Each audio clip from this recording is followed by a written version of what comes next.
গণসংহতি আন্দোলনের প্রধান সম্পাদক। আমাদের মাঝে জামাত ইসলামের সহ সাধারণ সম্পাদক ডক্টর জুবাইর আছে, উনি সঙ্গে থেকে। সবাইকে সালাম, শুভেচ্ছা। আসসালামু আলাইকুম।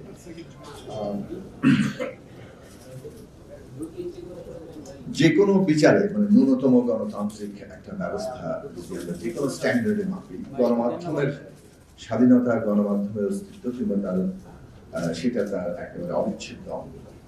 গণমাধ্যমের উপর যে কোনো ধরনের হামলা আসলে গণতন্ত্রের উপরে হামলা। শেষ বিচারে এটা একটা এখন গণতান্ত্রিক একটা রাষ্ট্রের অস্তিত্বের উপরে হামলা। ওসমান হাদিকে যেভাবে গুলি করা হলো, তারপর শেষ পর্যন্ত ওসমান হাদির শাহাদাত বলেন, এই পুরো জিনিসটা সারা দেশের মানুষকে আলোকিত করেছে। তারা একই ধরে শোকাপ্লুত, আরেকদিকে তারা ক্ষুব্ধ। এই ক্ষোভ যখন চলছে তখন একটা গোষ্ঠী পরিষ্কারভাবে তারা তাদের রাজনৈতিক উদ্দেশ্য চরিতার্থ করছে। আমরা দুটো ঘটনা দেখতে পাচ্ছি। একটা হচ্ছে ওসমান হাদিকে গুলি করে জুলাই আন্দোলনের সক্রিয় সংগঠকদেরকে ভয়ের মধ্যে রাখা, তাদেরকে হত্যার হুমকির মধ্যে রাখা, পুরো দেশকে আবারও পুরনো ভয়ের রাজত্বে নিয়ে যাওয়া, যেটা দিয়ে ফ্যাসিবাদ সক্রিয় ছিল।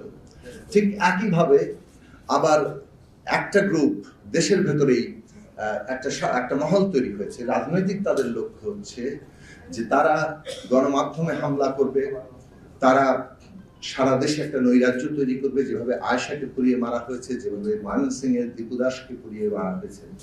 এই জায়গাগুলো থেকে পরিষ্কার বোঝা যাচ্ছে যে তারাও আর একটা ভয়ের রাজত্ব তৈরি করতে চাচ্ছে। এবং these two extremes coincide. আমরা দুটো চরম পন্থাকে আবারও এক বিন্দুতে মিলতে দেখেছি। একটা ফ্যাসিবাদকে আমরা পরাজিত করেছি, মানে বলতে পারা যায় যে সরকারের পতন ঘটেছে, কিন্তু ব্যবস্থা এখনো বদলায়নি।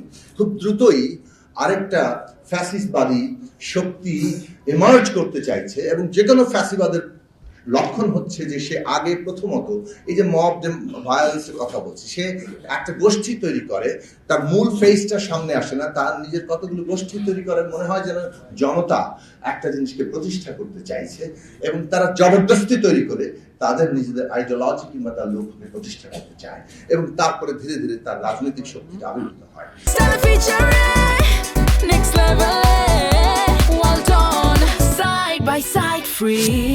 এখন বাংলাদেশের সিদ্ধান্ত নিতে হবে, আমরা ফ্যাসিবাদের পথে যাব না আমরা ডেমোক্রেসির পথে যাব। জুলাই গণঅভ্যুত্থানের পরিষ্কার রাজনৈতিক এবং তার সমস্ত মানে লক্ষ্য, যেটা সর্বান্তকরণে প্রকাশিত হয়েছে শহীদের রক্তের মধ্য দিয়ে, সমস্ত আহত যোদ্ধাদের মধ্য দিয়ে, সমস্ত অংশগ্রহণকারীর মধ্য দিয়ে বাংলাদেশ একটা গণতান্ত্রিক রাজনৈতিক ব্যবস্থা প্রতিষ্ঠা করবে। সেটাই নতুন গণতান্ত্রিক বন্দোবস্ত, সেটাই দেশের সর্বক্ষেত্রে প্রকাশিত হবে। কাজেই এই যে তৎপরতা, এই জুলাইয়ের নাম ব্যবহার করে কিংবা হাদির যে হত্যাকাণ্ডের বিরুদ্ধে মানুষের যে ক্ষোভ, তাকে ব্যবহার করে আজকে যে জায়গায় যাওয়া হচ্ছে, পরিষ্কারভাবে পুরো অভ্যুত্থানকে একটা ফ্যাসিস্ট আবার জ্ঞানাকলের মধ্যে ঠুকিয়ে দেওয়ার চেষ্টা।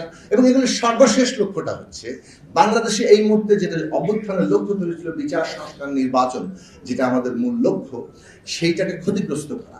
আমাদের সংস্কারের পুরো আকাঙ্ক্ষা যদি নির্বাচন না হয়, তাহলে সেটা বাস্তবায়নের কোনো জায়গা থাকছে না।